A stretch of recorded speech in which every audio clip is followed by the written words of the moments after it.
এর জন্যই এই রমজানের সময় ইফতারের পূর্ব মুহূর্তে দোয়া কবুলের সময় শত শত ছাত্র বৈষম্য অধিকারে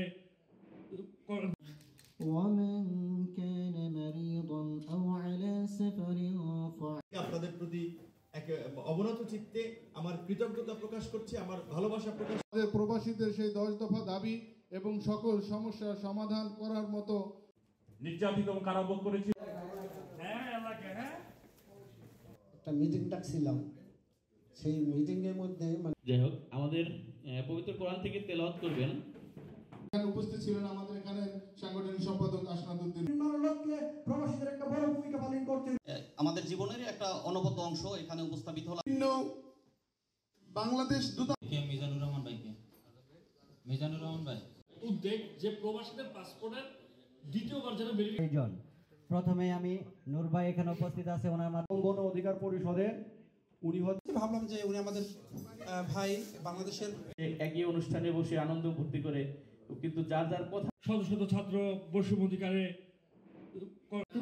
বাঁচানোর জন্য আমার হাতে পায়ে অনেক কূপ আছে। এখন আমাদের মাঝে বক্তব্য রাখবেন আমাদের সহসভাপতি খান মোহাম্মদ আনিস ভাইকে মঞ্চে আসার জন্য অনুরোধ করছি প্লিজ।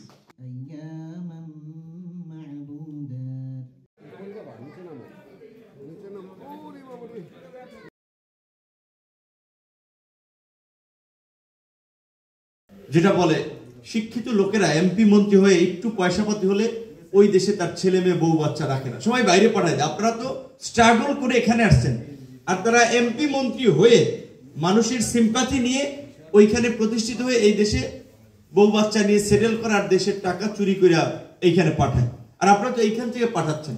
এই চোরের রাজনীতি বন্ধ হওয়া দরকার, কারণ এই চোরেরা বাংলাদেশকে 50 বছরে পিছিয়ে রেখেছে।